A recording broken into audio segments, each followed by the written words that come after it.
Alam ko na po kasi hindi naman po ako kasi nakikita ko naman po yung mga ginagawa ng mga ano ngayon, kaya decide na din po ako kami sino yung iboboto namin po ngayong darating na election.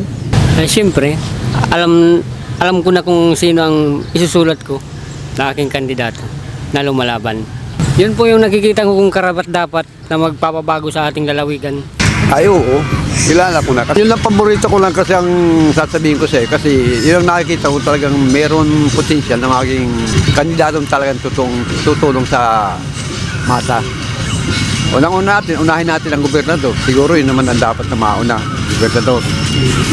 So, sa akin kako, sa nakikita kong mga ginagawa nila, marami sa gawa, konti sa salita. Gumagawa siya talaga ng paraan para mapabuti ang mga kalagayan ng mga mamamayan. Katulad ng kalsada, unang-una, mga ibang mga proyektong pangmasa, tinutulungan niya. Yung mga nangangailangan, pag nalapit sa kanya, ora mismo, hindi siya nagdadalawang salita. Tinutulungan niya agad. Yan ang nakikita ko.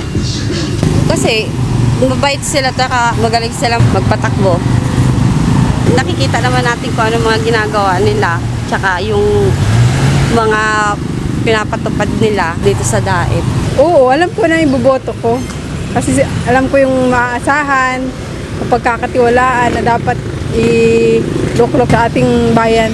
Yung mga dating pinili ko noon, kapag lalapitan mo, mga wala, nagsisitago, lumalabas lang kapag mga tulad nitong halalan.